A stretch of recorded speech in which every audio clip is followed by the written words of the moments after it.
ഭഗവാന്റെ കഥകളിലൊക്കെ തന്നെ താല്പര്യം ഉണ്ടാവുക. ഏതായാലും നമ്മളൊക്കെ ഇവിടെ ഒത്തുകൂടിയിരിക്കുന്നവരൊക്കെ തന്നെ സുകൃതികൾ തന്നെയാണ്.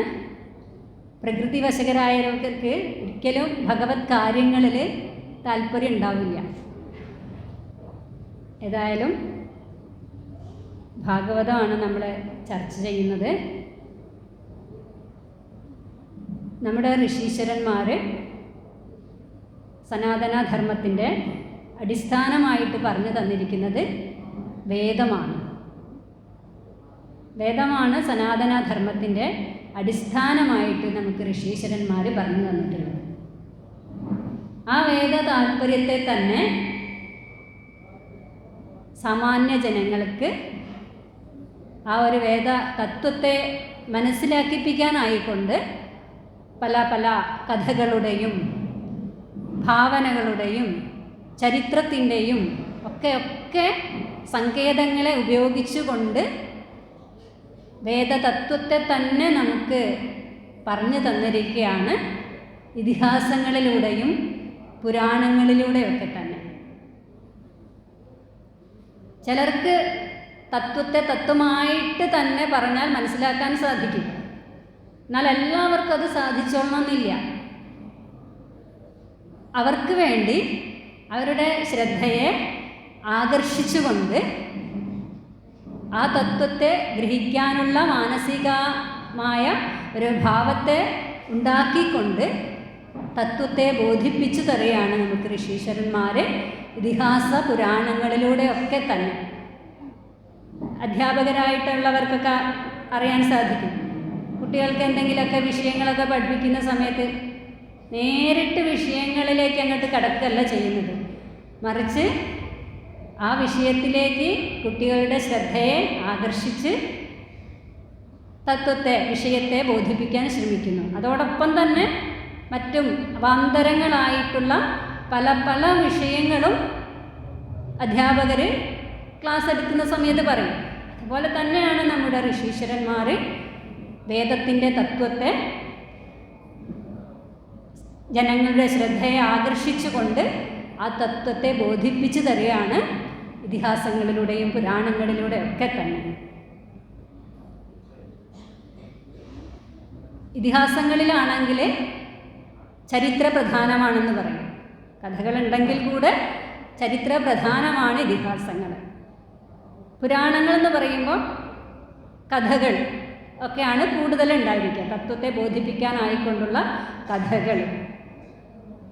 നമ്മളൊക്കെ തന്നെ കയ്പുള്ള മരുന്നൊക്കെ കഴിക്കാൻ വേണ്ടിയിട്ട് കുറച്ച് മധുരങ്ങളൊക്കെ ചേർത്ത് കഴിക്കാറുണ്ട്.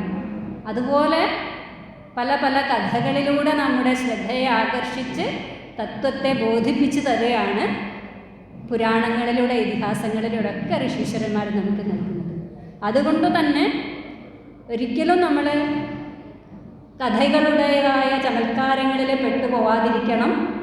എന്താണോ ആ ഒരു കഥകളിലൂടെ ബോധിപ്പിക്കുന്ന തത്വം, അത് ബോധിക്കാൻ നമുക്ക് സാധിക്കണം. ഓരോ സന്ദർഭങ്ങളിലും നമ്മൾ രാമായണത്തിലായാലും മഹാഭാരതത്തിലായാലും ഭാഗവതത്തിലായാലും മറ്റ് പുരാണങ്ങളിലൊക്കെ തന്നെ ആയാലും ശരി, ഓരോ സന്ദർഭങ്ങളും നമ്മൾ എടുത്ത് പരിശോധിക്കുന്ന സമയത്ത് വലിയ വലിയ ജീവിത മൂല്യങ്ങളെ നമുക്ക് അതിൽ നിന്ന് ഊറ്റിയെടുക്കാനുണ്ടാവും. ആ ഒരു രസം നമുക്ക് എടുക്കാനുണ്ടാവും. അങ്ങനെയുള്ള ഓരോ സന്ദർഭങ്ങൾ നമുക്ക് നമ്മുടെ ഗ്രന്ഥങ്ങളിലൊക്കെ തന്നെ കാണാൻ സാധിക്കും. അതുകൊണ്ട് തന്നെ ആ കഥയുടേതായ ചമത്കാരങ്ങളിൽ പെട്ടുപോവാതെ അതിലൂടെ ഉദ്ദേശിക്കുന്ന മൂല്യത്തെ ഉൾക്കൊള്ളാൻ നമുക്ക് സാധിക്കണം. അതുകൊണ്ട് തന്നെ ഭഗവാന്റേതായ കഥകൾ, ലീലകളൊക്കെ പറയുന്ന സമയത്ത് ഭഗവാൻ യാതൊരു മൂല്യത്തെയാണോ നമുക്ക് വേണ്ടി കാണിച്ചു തന്നിട്ടുള്ളത് അതിനെ ഉൾക്കൊള്ളാൻ നമുക്ക് സാധിക്കണം. ഭാഗവതത്തെക്കുറിച്ച് പറയുകയാണെങ്കിൽ ഭഗവാന്റെ സ്വരൂപം തന്നെയാണ്. പ്രത്യക്ഷ കൃഷ്ണ ഏവഹി എന്ന് പറയും ഭാഗവതത്തെക്കുറിച്ച്. ഭഗവാന്റെ സ്വരൂപം തന്നെയാണ്, ഭഗവാന്റെ മൂർത്തി തന്നെയാണ് ഭാഗവതം എന്നുള്ളത്. ഭാഗവതത്തിൽ തന്നെ പറയും, നിഗമകൽപ്പതരോർഗളിതം ഫലം ശുകമുഖാദമൃതദ്രവ സംയുതം പിബത ഭാഗവതം രസമാലയം മുഹുരഹോ രസികാ ഭുവി ഭാവുകാഃ നിഗമകൽപ്പതരോർഗളിതം ഫലം. നിഗമകൽപ്പതരുവിൻ്റെ, നിഗമമാകുന്ന കൽപ്പതരുവിൻ്റെ, നിഗമം എന്ന് പറഞ്ഞാൽ വേദം, വേദത്തെ ഇവിടെ കൽപ്പതരുവായിട്ടാണ്, ദേവവൃക്ഷമായിട്ടാണ് കൽപ്പിച്ചിരിക്കുന്നത്. അതായത് എന്താണോ നമ്മൾ ആഗ്രഹിക്കുന്നത് അതൊക്കെ തരാനുള്ള കഴിവുള്ള വൃക്ഷമാണ് കൽപ്പതരു എന്നുള്ളത്. അതുപോലെ വേദം നമുക്ക് എന്താണോ ജീവിതത്തിൽ വേണ്ടത് അതൊക്കെ തരാൻ കഴിവുള്ളതാണ് വേദം. അങ്ങനെയുള്ള വേദകൽപ്പതരുവിൻ്റെ ഫലമാണ് ഭാഗവതം. എങ്ങനെയുള്ള ഫലമാണ്? ഗളിതം ഫലം, വീണഫലമാണ്. പഴം എപ്പോഴാണ് ഒരു ഫലം വീഴുക? പാകമാകുമ്പോഴാണ് അല്ലേ? പാകമാകുമ്പോഴാണ് ഒരു ഫലം താഴോട്ട് വീഴുക. അല്ലാതെ നമ്മൾ അടിച്ചോ എറിഞ്ഞോ ഒക്കെ പറിക്കേണ്ടതായിട്ട് വരും. ഇവിടെ പറയാണ് വേദകൽപ്പതരോർ ഗളിതം ഫലം. വേദകൽപ്പതരുവിൽ നിന്നും വീണിട്ടുള്ളതാണ്, അതായത് പക്വമായിട്ടുള്ള ഫലമാണ്. വേദത്തിൻ്റെ താല്പര്യത്തെ തന്നെ നമുക്ക് ബോധിപ്പിച്ചു തരുന്നതാണ് ഭാഗവതം. ഭാഗവത തത്വത്തെ മനസ്സിലാക്കിയ ഒരാൾക്ക് അയാൾ വേദതത്വത്തെ മനസ്സിലാക്കി എന്ന് തന്നെ പറയാം. നിഗമ കൽപ്പതരോർ ഗളിതം ഫലം ശുകമുഖാത്. എവിടെ നിന്നാണ്? ശുകമുഖാത്. ശുക ബ്രഹ്മമഹർഷിയുടെ മുഖത്തിൽ നിന്നും വായിൽ നിന്നും വന്നിട്ടുള്ളതാണ്. അമൃതദ്രവ സംയുതം, അമൃതത്തിന് തുല്യമായിട്ടുള്ളതാണ്, അമൃതരസത്തോടു കൂടിയതാണ്. അമൃതം എന്ന് പറഞ്ഞാൽ നമ്മളെ മരണത്തിന് അപ്പുറം എത്തിക്കുന്നതാണ്, മരണധർമ്മത്തിന് അപ്പുറം എത്തിക്കുന്നതാണ്. എല്ലാവരും ഭയപ്പെടുന്നതാണ് മരണം എന്നുള്ളത്. ആ മരണത്തെ അതിക്രമിക്കാൻ നമുക്ക് ആ ഒരു മരണത്തിനുപരി നമ്മളെ എത്തിക്കുന്നതാണ് ഭാഗവതം. ശുഖമുഖാത് അമൃതദ്രവ സംയുതം പിബത ഭാഗവതരസം. ഭാഗവതരസമാലയം. ഈ ഒരു ഭാഗവതരസത്തെ കുടിച്ചാലും മുഹുരഹോ രസികാ ഭുവി ഭാവുകാഃ. ഈ ഒരു ഭാഗവതമാകുന്ന രസത്തെ സഹൃദരായിട്ടുള്ള സുഹൃതികളായിട്ടുള്ള ജനങ്ങൾ എപ്പോഴും കുടിക്കാൻ ആഗ്രഹിക്കുകയാണ്. എപ്പോഴാണിത് കുടിക്കേണ്ടത് എന്ന് നമ്മൾ ചിന്തിക്കുമ്പോഴാണ് അതിൻ്റെ പ്രാധാന്യം വരുന്നത് അല്ലേ? നമ്മളെ സംബന്ധിച്ച് കുറേ പ്രായമായി അല്ലേ? കണ്ണിന് കാഴ്ചയൊക്കെ പോയി, ചെവിക്ക് കേൾവിയൊക്കെ പോയി, നടക്കാൻ വയ്യ, ഇരിക്കാൻ വയ്യ, അങ്ങനെയുള്ളതായ ഒരു അവസ്ഥയിലാണ് ഇന്നത്തെ അല്ലേ ആധ്യാത്മിക ഗ്രന്ഥങ്ങളൊക്കെ പഠിക്കേണ്ടത് എന്നുള്ളൊരു തെറ്റിദ്ധാരണ നമ്മുടെ ഇടയിലുണ്ട്. എപ്പോഴാണോ പഠിക്കേണ്ടത്? ജീവിതത്തിൻ്റെ ശരിയായ തലങ്ങളെ, അർത്ഥങ്ങളെ, ലക്ഷ്യത്തെ, മാർഗത്തെ ഒക്കെ തന്നെ നമുക്ക് ബോധിപ്പിച്ചു തരുന്നവയാണ് നമ്മുടെ ഗ്രന്ഥങ്ങളൊക്കെ തന്നെ. അതിനെ നമ്മൾ അറിയേണ്ടത്, മനസ്സിലാക്കേണ്ടത് എപ്പോഴാണ്? കണ്ണിന് കാഴ്ച പോയിട്ടാണോ? ചെവിക്ക് കേൾവി ശക്തി പോയിട്ടാണോ? അപ്പോഴും വേണ്ടാന്നല്ല പറഞ്ഞത്, ഒരിക്കലും അങ്ങനെയല്ല പറഞ്ഞത്. പക്ഷേ ഇന്ന് നമ്മുടെ ഇടയിലുള്ള ഒരു തെറ്റിദ്ധാരണ, ഇത് ചെറുപ്പക്കാർക്കൊന്നും പറ്റിയതല്ല, പ്രായമായിട്ട് പഠിക്കേണ്ടതാണ് ആധ്യാത്മിക മേഖല എന്നൊക്കെ പറഞ്ഞാൽ ഇങ്ങനെയൊക്കെയുള്ളതായ തെറ്റിദ്ധാരണകളുണ്ട്. അത് നമ്മൾ തന്നെ മാറ്റിയെടുക്കേണ്ടതാണ്. കാരണം ഇന്ന് നമ്മുടെ യുവസമൂഹം എന്നുള്ളത്, അല്ലെങ്കിൽ വിദ്യാർത്ഥി സമൂഹം എന്നുള്ളത് ജീവിതത്തിൻ്റെ ലക്ഷ്യമറിയാതെ, വഴി അറിയാതെ എങ്ങനെയൊക്കെയോ ജീവിച്ച് തള്ളി നീക്കുന്ന, എന്തിനൊക്കെയോ വേണ്ടി ജീവിതത്തെ തള്ളി നീക്കുന്ന, വഴി അറിയാതെയുള്ള ഒരു അലച്ചിലായിട്ട് നമുക്ക് കാണാൻ സാധിക്കും. ആ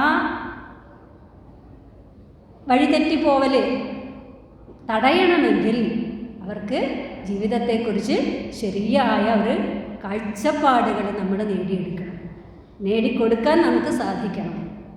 ആ ഒരു കാഴ്ചപ്പാടില്ലാത്തത് കൊണ്ടാണ് മദ്യത്തിനും ലഹരിക്കും അതുപോലെയുള്ളതായ സാമൂഹിക വിപത്തുകൾക്കൊക്കെ നമ്മുടെ തലമുറകൾ, വളർന്നു വരുന്ന കുട്ടികൾ അടിമപ്പെടാൻ കാരണം, നമ്മുടെ വൃദ്ധസദനങ്ങൾ വർദ്ധിച്ചു വരാൻ കാരണം, ഇങ്ങനെ ഓരോന്നെടുത്ത് പരിശോധിച്ചാൽ നമുക്ക് മനസ്സിലാക്കാൻ സാധിക്കും നമ്മുടെ ഋഷീശ്വരന്മാർ നമുക്ക് നൽകിയ ജീവിതത്തെക്കുറിച്ചുള്ള ശരിയായ കാഴ്ചപ്പാട് യഥാസമയം നേടാത്തത് കൊണ്ടാണ് എന്ന് മനസ്സിലാക്കാൻ സാധിക്കും.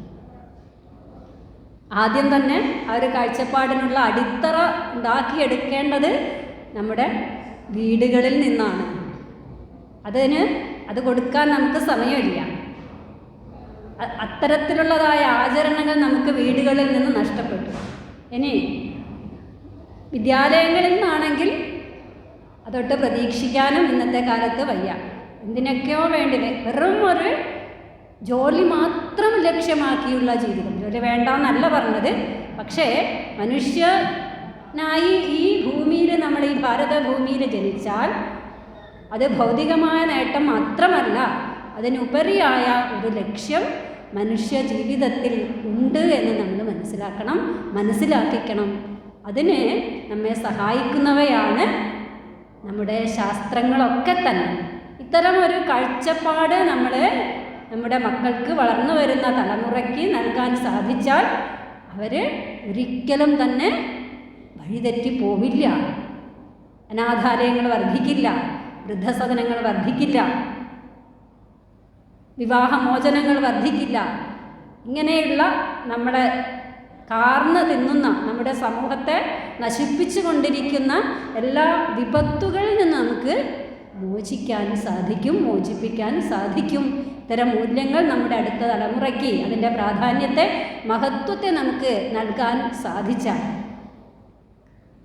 അതുകൊണ്ട് അത്ര മഹത്താണ് നമ്മുടെ ശാസ്ത്ര പൈതൃകം, ശാസ്ത്ര സമ്പത്ത് എന്നത്. അത് ഉൾക്കൊള്ളണമെങ്കിൽ അതിൻ്റേതായ പുണ്യ സംസ്കാരം നമ്മളിൽ ഉണ്ടാക്കിയെടുക്കണം എന്ന് പറയാണ്. ഏതായാലും ആ ഒരു നിഗമ കൽപ്പത്തരുവിൻ്റെ പക്വമായ ഒരു ഫലമായ ഭാഗവതത്തെ ശ്രവിക്കാൻ നമുക്ക് ഈ ഒരാഴ്ച അവസരം ലഭിച്ചിരിക്കുകയാണ്. അതിനെ വേണ്ട വിധത്തിൽ നമ്മൾ ഉപയോഗിക്കാൻ ശ്രമിക്കുക. ഏതായാലും എന്താണ് ഭാഗവതത്തിൻ്റെ പരം താൽപ്പര്യം എന്ന് ചിന്തിക്കുന്ന സമയത്ത് ഒന്നാമത്തെ ശ്ലോകത്തിൽ തന്നെ പറയാം, സത്യം പരം, സത്യം പരം, പരമമായ സത്യം, പരമമായത് സത്യം തന്നെ, പരമമായ സത്യത്തെ ധീമഹി ഞങ്ങൾ ധ്യാനിക്കുന്നു. അങ്ങനെ ധ്യാനിക്കുന്നവരായിട്ട് നമുക്ക് തീരാൻ സാധിക്കണം. പരമമായ സത്യത്തെ ധ്യാനിക്കുന്നവരായിട്ട്, പരമമായ സത്യം എന്ന് പറഞ്ഞാൽ മാറാത്തത്, ദേശകാലങ്ങൾക്കനുസരിച്ച് മാറാത്തത്, അത് ഈശ്വരൻ മാത്രമേ ഉള്ളൂ. ആ ഒരു ഈശ്വരനെ ധ്യാനിക്കുന്നവരായിട്ട്, പൂജിക്കുന്നവരായിട്ട്, ആരാധിക്കുന്നവരായിട്ട് നമുക്ക് തീരാൻ സാധിക്കണം. അതാണ് ഭാഗവതത്തിൻ്റെ പരമമായ താല്പര്യം എന്ന് നമുക്ക് പറയാം. ഈശ്വരനെക്കുറിച്ചുള്ള ഈശ്വര കാര്യങ്ങളാണ് നമുക്ക് ഭാഗവതത്തിൽ നിന്ന് ലഭിക്കുക. ഏതായാലും ഏതൊരു മനുഷ്യനും തന്നെ ജീവിതത്തിൽ അന്വേഷിക്കുന്നത്, അല്ലെങ്കിൽ നേടാനായിക്കൊണ്ട് ആഗ്രഹിക്കുന്നത് എന്താ ആഗ്രഹിക്കുന്നത്? എല്ലാ മനുഷ്യരും ആഗ്രഹിക്കുന്ന ഒരു കാര്യം സുഖമാണ്, അല്ലേ? സുഖം ആഗ്രഹിക്കാത്തവരാരെങ്കിലും ഉണ്ടോ? ശാന്തി, സമാധാനം, എല്ലാ മനുഷ്യരും തന്നെ.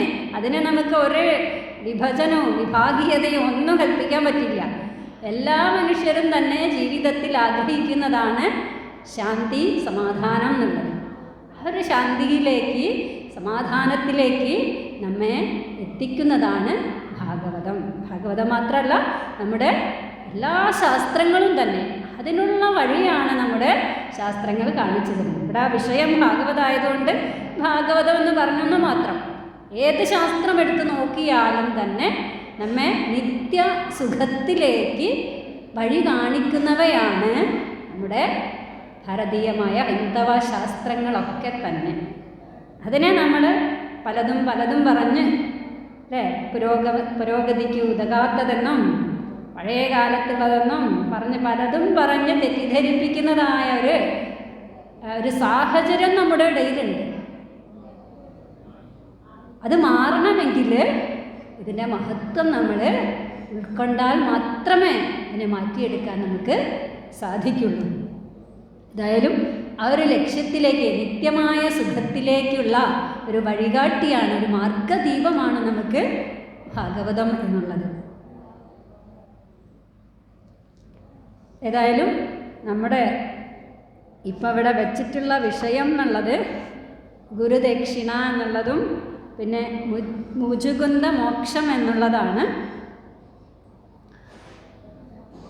വളരെയേറെ നമ്മൾ മനസ്സിലാക്കാനുള്ള കാര്യങ്ങളൊക്കെ തന്നെ ഈ ഒരു ഭാഗത്ത് വരുന്നുണ്ട്. ഇവിടെ ഭഗവാന്റെ ശ്രീകൃഷ്ണ ഭഗവാന്റെയും ബലരാമൻ്റെയും ഒക്കെ ഉപനയനം യഥാവിധിയൊക്കെ നിർവഹിച്ചതിന് ശേഷം ഗുരുകുലത്തിലേക്ക് അയക്കുകയാണ്. സാന്ദീപനി മഹർഷിയുടെ അടുത്ത് ഗുരുകുലത്തിലേക്ക് അയക്കുന്ന അവിടെ വെച്ച് വളരെ